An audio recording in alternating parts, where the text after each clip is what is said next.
So guys, andito nga tayo sa aming bahay at papabring me tayo ngayon. Ay, kasi nga pala, hindi ko pala ba ito? Uupahan na pala ako. Sa kanila to, hindi akin. Uupahan na ako. Ngayon, dito sa inupahan ko, natayuan ko, ay papunta tayo doon sa aking poda, ang J. Pascual, at doon tayo magpapabring me. Kasi, ang nakaraan, hindi ko natapos kasi nga yung may mga ulan, may bagyo, kaya hindi ko natuloy. Ngayon, tutuloy ko na. Pupunta tayo sa may J. Pascual sa poda ko. Yung nakaraan, sa may Sipak Almasen, doon tayo nagtapos. Panoorin nyo ang video hanggang dulo at makikita nyo kung sino yung mananalo. Guys ano pa hinintay natin?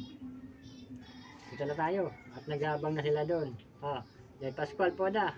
Hintayin nyo ako dyan papabringin na ako Merong 100 premyo kung sino makapaghatid sa akin ng gamit ng padyak. Mga gamit ng padyak guys Sige, go! Let's go!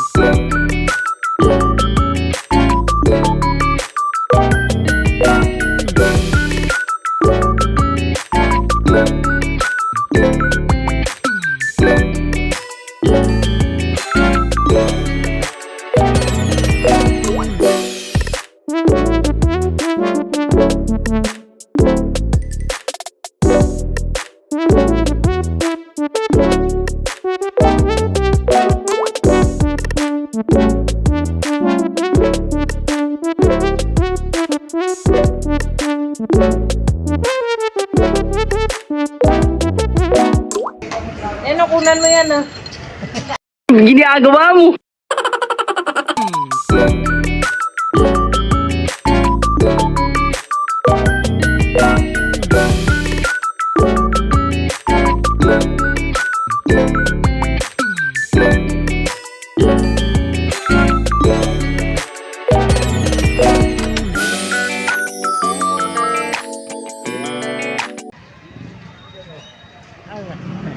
So guys, ayun na, malapit na tayo sa pilahan natin.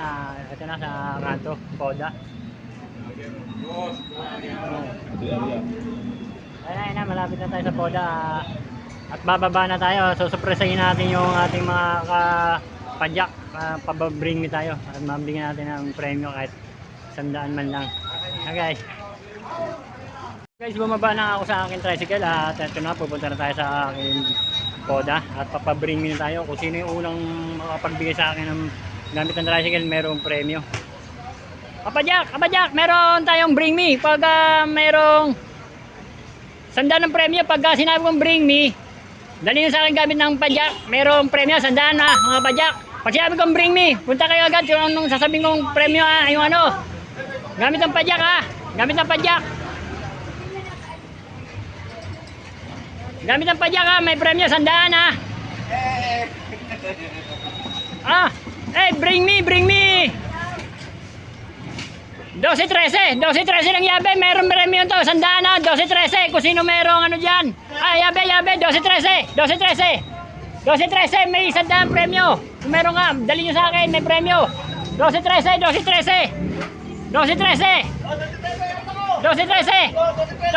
arat nga. Tingnan mo na kung meron 12-13 talaga to. So guys, 12-13 nanalo siya 12-13 meron.